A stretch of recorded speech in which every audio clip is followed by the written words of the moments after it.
Hello there viewers, and welcome back to another video today here on Granger's Motorsport. So today you join us for round 3 of season 2 of the Medway Racing League Group 3 100 mile series, and you join us here at the Circuit de la Sarthe at Le Mans, which is, to be honest, one of my favourite tracks on the game, mainly because I've done a lot of laps around here. I've done a lot of endurance races before now in the past, done some 2-hour endurance races and other things as well, so I like this track a lot. Qualifying is just underway then. I didn't do round 2 of the series, by the way. That's why I've missed that. I decided not to do it, just decided to sit it out. I'm not going to be doing all the rounds this season, and in fact I might not be doing too many rounds after this. Reason being that I want to turn to commentary at some point. So I'm driving at the moment, but once I get this silly Elgato working, which I'm having problems with at the moment, once I get that working, I should hopefully be able to commentate, live stream and commentate on the races over on the Medway Racing League channel. So you've got that to look forward to. In the meantime then, like I say, qualifying is underway. Our first lap of qualifying, it didn't go very well, let's say. Ended up basically in a massive punch-up as everybody wanted slipstreams. So yeah, everyone's first lap of qualifying pretty much got ruined because there was a massive scrap for slipstream and down the Mawson Straight. Yeah, it was ugly, okay? Let me tell you now, it was ugly. Coming through the fourth chicane then at the end of our first lap, obviously this lap has been ruined, but yeah, very much aborted the lap, pulled over to the side, let everyone go, and we're now in free air for the start of our actual qualifying lap as we set a 4 minutes 13.4. Coming up to the first chicane, then coming up to the Dunlop curve, should be able to take the first part flat out, and then you're looking for the total board on the right hand side, so those total boards just there, braking at the first one just as that goes out of shot. Try and cut these corners as much as you possibly can without getting a penalty. The track limit's through there's no defined track limit, basically try not to cross the white lines. If you cross the white lines, then you risk getting a penalty. Braking for the S's as soon as you have the wheel straight basically, and then coming through the S's, don't hit the bollards on the right, try and use that curve on exit if you can. If you touch that curve, then you've nailed the exit. And then coming through Tete Rouge, we got a little bit too greedy with track limits there through Tete Rouge, and we're going to get ourselves a half-second penalty, which is far from ideal considering this is our one and only qualifying lap. To be honest, we only just about got a penalty. We nearly nailed Tete Rouge. Just ever so slightly went beyond the limits there. The limits through Tete Rouge, just like around the rest of the world, it's not particularly clear as to where the track limit actually is, but basically the white lines, again, try not to cross them if you can help it. Braking then for the fourth chicane just before the 100-meter board on the left hand side, and we actually did miss our apex there through the first part, which is going to compromise us quite significantly. Coming out of the fourth chicane, we're actually 2 tenths down on what our previous lap. So on our previous lap, we were on a 1 minute 13.4 before the punch up began basically. So we are 2 tenths down on that frustratingly, but we're still on a good lap. We're 4 tenths up on the fastest lap of qualifying so far. Coming down to the Michelin chicane. Using the right hand side, the final braking marker, braking just after that final braking board, the 100 board, braking just after that then, and cutting the first part as much as possible.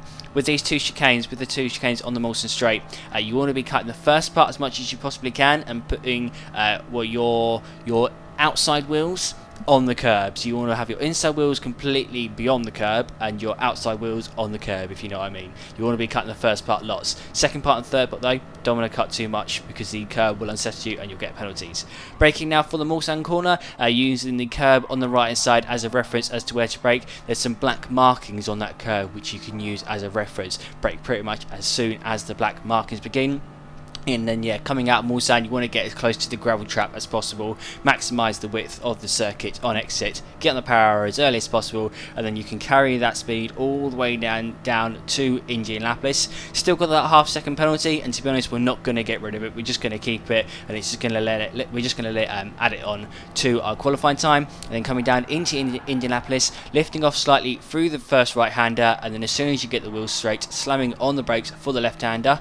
This lap so far, not a great lap, although we are 3/4 of a second up on the fastest lap of qualifying so far, so it's not too bad. And then for Arnage just back there, you're using the braking board on the left hand side, using that as a reference, braking just before that. Really tricky Arnage, I can never be consistent through there for some reason. It's such a simple corner and yet I find it so difficult to get right. Coming now into the Porsche Curves, you've got the AstroTurf on the left hand side, using that as a reference, and you're just dabbing the brakes as soon as that AstroTurf ends, chucking it in, taking a little bit of curb, and then taking this whole section flat out if you get it right, taking that left-hander flat out. You just need to lift off slightly through that left-hander, and then on the brakes for this right-hander before the Corvette Curves, as Dimitar is ever so slightly going to get in our way there. He was trying to get out of our way, but ended up blocking us a little bit. Fortunately though, hasn't lost us too much time, as Kelvin, who is on pole, has actually improved on his lap time. He's done a 3:54.6. Are we going to be able to improve on that as we come into the fourth chicane? Hard on the brakes as soon as the curbing starts on the right side for the pit entry, and then cutting this fourth chicane as much as possible. And as we come out of the fourth chicane, as we come up across the start finish line, what is that lap time going to be? It's going to be a 3 minutes 53.4, and that's actually going to get us pole position by quite a comfortable margin, even with that penalty added on. Going to get par by what's that, 2/3 of a second. Like I say, Le Mans is a track I like. Done lots of laps around here, and it's a track which I have quite a lot of confidence around, and that's key to success around Le Mans. It is all about confidence and knowing where the track limits are and being comfortable with pushing the track limits. So yeah, starting on pole then, we've got Kelvin, like I say, starting in second place. Got Dimitar in third, Mike McGann in fourth, you've got D.I. Ivanov in fifth, and then Adam Tebron in P6. Got the sprint race first of all. This is a 3-lap sprint race. Fuel and tyre wear is not an issue, it's just a flat out 3-lap sprint. And then you've got the feature race afterwards, which is a 9-lap race with proper strategy. So coming through the fourth chicane then, are we going to be starting the race in the fourth chicane? If so, that is going to be very annoying because there's every chance we'll spin. No, looks like we're not going too good because the countdown hasn't started yet. So we are clear of the chicane, fortunately, as the race gets underway, and I think pretty much everybody else is back in that chicane, so that is actually going to give us quite a good head start, as everyone has to, tentatively get in the dotted there as the race starts. We can just blast away off into the distance. By the time we got to the Michelin chicane on lap 1, we were already 2 seconds ahead of Kelvin Commercial in second place. So if you have a look in the top left hand corner, we're 2.3 seconds in front of him already. Yeah, we really did nail this first 2-3 sectors of the lap. Something I find I'm really strong at, and it's something which the Super is really strong at as well. These fast corners early on in the lap really managed to pull a big gap on Kelvin behind. Over the course of the next lap, we did actually pick up a half-second penalty going through the Corvette Curves, but we pretty much managed to keep the gap as it was to Kelvin, so it's now at 2.3 seconds. Coming through the first chicane then, that looked pretty clean to me, although we are going to pick up a half-second penalty. Don't know why. I didn't think I crossed any of the white lines, so yeah, not quite sure why I've got a penalty in there. Going through the S's now, going to come out of the S's. Did actually get on the throttle a little bit early coming out of the S's there, and we are going to go off the circuit as we are now on the grass coming out of the S's. So that is not ideal. That is going to lose us time, and we've now got dirty tyres. And well, we've been given a 1 second penalty. Now, answers on a postcard please as to why I got that. Surely I can't have got a penalty for going on the grass, like coming out of the S's there. How on earth can that have got me a penalty? Like, how can the game think that I gained time from doing that, going off on the grass like that? I mean, it's not physically possible, even in a rally car, to gain time by going off onto that bumpy grass where, yeah, you lose loads of time, get dirty tyres. Yeah, really don't understand why I've got that half-second penalty there, as the gap now to Kelvin has gone down to 1.8 seconds. During the rest of lap 2, we actually managed to get no more penalties, so we managed to do pretty much an entire lap penalty free as we come into the fourth chicane.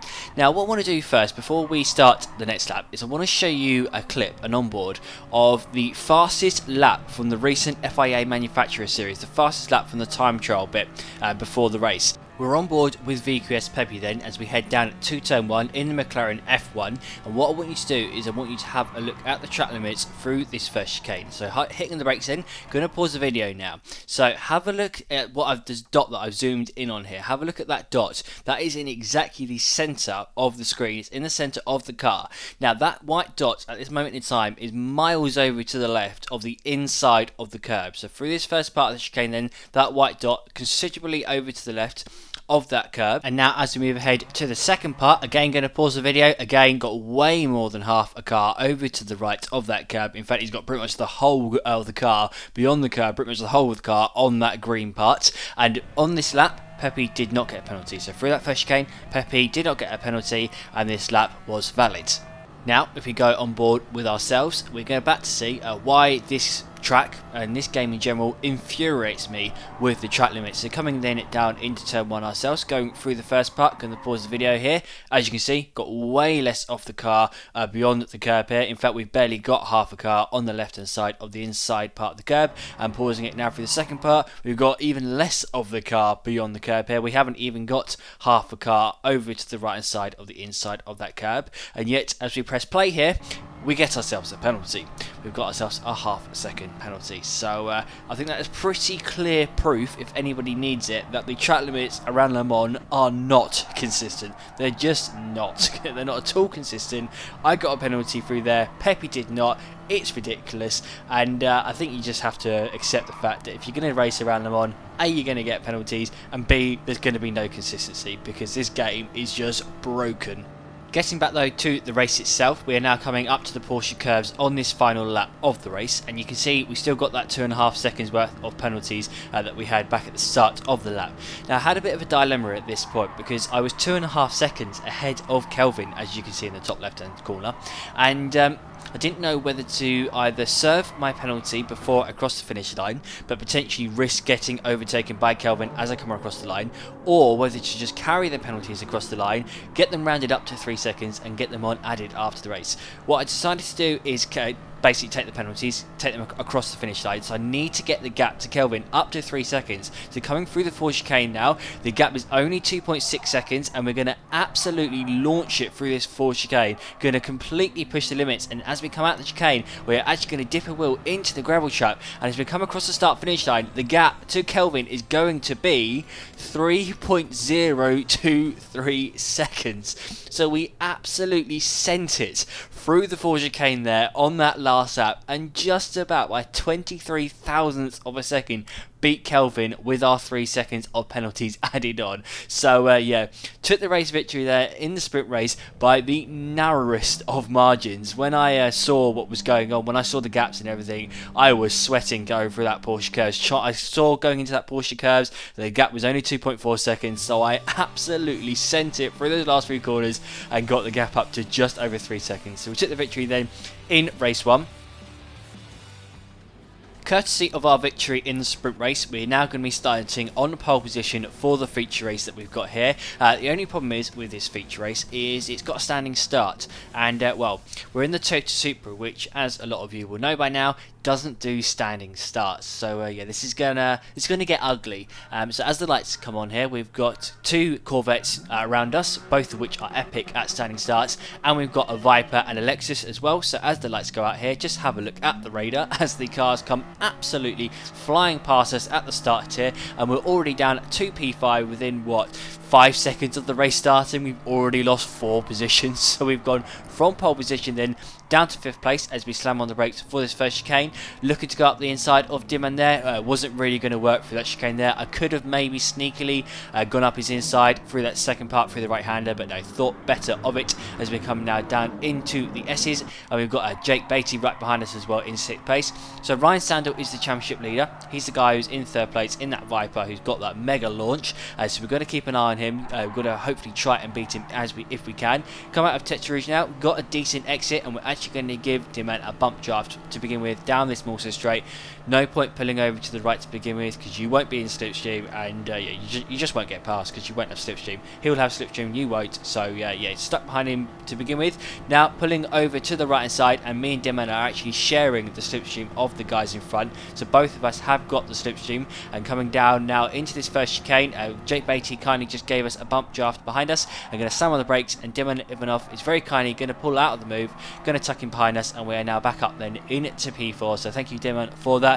Didn't fight the move, just let me go. He put his hazards on, backed out, and let me have 4th place. Now we are firmly within the slipstream range of the guys in front. So yeah, are we going to go for any more overtakes? Overtaken 1 car already into the Porsche chicane. Are we going to overtake anybody else into the Michelin chicane? So gaining on Ryan here, and we're going to move over to the left just in case anyone breaks early, and we are in fact going to overtake 2 cars, both Ryan and Kelvin, into the Michelin chicane there. That move was not intentional. I only moved over to the left just in case anyone broke early, didn't want to go into the the back of them, and we ended up launching it up the inside of both Ryan and Kelvin there. So we're now up into P2 with a sensational overtake into that chicane, now gaining on Dimitar, who doesn't have slipstream, and we're going to move over to the right here as we head down to Mulsanne, and well, we're going to take the lead as we slam on the brakes for Mulsanne here. We are into the lead of the race, so having started on pole, had an atrocious start, gone down to 5th place, we are now back into the lead within all of what, 2.5 minutes of the race starting. So it's been quite an eventful race start here. Back into the lead though, got Dimitar now within our slipstream range, so we are now the person at the front without slipstream, and kindly Dimitar is going to give us a bump draft. Thank you very much for that, because if he hadn't done that I would have got swamped by the back behind, that is for sure, and Dimitar is going to give us the bump draft once more, so that's very kind there. Going down to Indianapolis is going to let me have the lead as we slam on the brakes in for the left-hander for Indianapolis. The gap now to Dimitar has gone up to over 0.4 of a second, as I think he may have actually outbraked himself into that corner there, so we have increased the gap slightly to him. He's no longer right on our back bumper, coming out of Arnage. Again, the gap is 0.4, but Dimitar, he's in our slipstream range down this big long back straight, and so actually having a gap like that may be beneficial to him, because it will allow him to get a run on us and then possibly send it up our inside into the Porsche Curves. So as we come down, having a look behind us, Dimitar very much is gaining on us, but fortunately he decided not to send it. He had every right to go for the move there, to be honest. I, in his shoes, probably would have gone up the inside, but no, backed out of it. Let us stay ahead, and now going through these Porsche Curves and through the Corvette Curves, this Supra is in its, it's in its homeland basically, its speciality. This is what the Supra is best at, these high-speed corners, and we've already managed to break the slipstream to Dimitar behind us. So Dimitar in the Corvette, very understeery car, not good through high-speed corners, good through the low-speed stuff, no good for the high-speed stuff though. This Supra is the opposite. This Supra, great through things like the Porsche Curves, and as we come out of the Porsche chicane there, we are over a second ahead of Dimitar, so we are comfortably out of the slipstream range then of the guys behind. Over the course of the next 3 laps, the gap to the guys behind went up to 2 seconds, then reduced again to 1.5 seconds, then went back up to 2, then back to 1.5. Basically what was happening was down the Mulsanne straight and down through the slipstreaming sections, they were gaining on me as they bumped drafted each other, and then every time I got to a high speed section like the Porsche Curves, I just increased the gap once more to 2 seconds. So the gap now is at 2 seconds, as we're actually going to pit then at the end of lap 4. So strategy for this race, the fuel and the tyres, well the tyres lasted ages, and the fuel actually did 5 laps, so it's a 9-lap race. Tank of fuel flat out does 5 or 5.5 laps, so you've actually got choice over where you pit when you pit. So I've pitted now at the end of lap 4, but pretty much nobody else has pitted. Everyone else has opted to do 5 laps to begin with and then 4 laps, whereas I'm going to do 4 laps then 5 laps. So we're going to be doing the undercut here as we wait an absolute eternity for our car to reach its pit box. Our car still has not appeared. I mean, where has it gone? There it is. Finally it has appeared. 30 seconds after we entered the pit lane, our car eventually gets to its pit box. So changing tyres then, don't need to fill the tank. So like I say, this tank of fuel does 5.5 laps flat out, so you don't even need to fill the tank even when you pit early at the end of lap 4. So we're going to put what, 90% of the tank here, 89%. Coming out of the pits now, what is the gap going to be to the leaders? It's going to be 37 seconds, so that is the gap then to Ryan. That's what you need to look out for. Moving ahead then to the end of the outlap, the gap to the leaders, the gap to Ryan is exactly as it was pretty much. So by the end of this outlap, the gap has not changed one bit, still at 37.7 seconds, which is precisely what it was when we exited the pit lane. So Ryan's now pulled into the pits and he's got 5% of a tank left. And well, I've gone back and done the calculations now in the process of editing this video, and when I pitted, put 59% of a tank in, whereas Ryan, in this stop that he's doing right now, ended up putting 73% of a tank of fuel in his car, as I believe he went absolutely flat out on that first stint. And what that means is that I ended up spending 2 seconds less refueling my car than he did. So I've gained 2 seconds on Ryan here just through refueling. So coming across the start finish line then, going to have a look on the right hand side to see if anyone's going to exit the pit lane in front of us. No, they are not, and everybody is still in the pit lane. When is anyone going to come out of the pits? Ryan now finally does exit the pit lane, and well, coming through this first chicane, just going to wait for the gap to level itself out. The gap is going to be 5.7 seconds as we exit that first chicane. So we have pulled a blinder here on the strategy, managed to undercut people, used that those new super soft tyres to good use on the outlap to keep up with the guys who were in the slipstream with one another. Remember, on that lap 5, I didn't have slipstream, whereas they all did. Hence why I didn't gain any time with them on the outlap. But yeah, managed to jump people now through that refueling, and well, that was it for all the action in the race. As we exit the Corvette Curves, the gap to Ryan behind has increased to 10.2 seconds. So yeah, putting some really solid laps. If you have a look at the lap times on the right hand side, did a 3:53.7 and then a 3:54.3 and a 3:54.2. So all three of those laps within half a second of one another. Really happy with them. But we did go a bit crazy with the penalties in this second stint. So we're going to have to grind literally to a halt here to get rid of these penalties before we cross the line.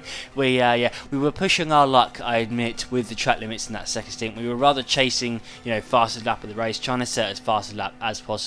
Went into time trial mode really, and got ourselves quite a few penalties. But going to take the victory then by what ended up being 7.8 seconds ahead of Ryan Sandel. And then you got Dimitar in P3. Jake Beatty in 4th. You then got Kelvin in 5th. Sean Pretty in 6th. You got John Hardy in 7th. Mike McGann in 8th, and then Dimon Ivanov in P9, Zohir Ali in P10, and then Martin Jekov in P11.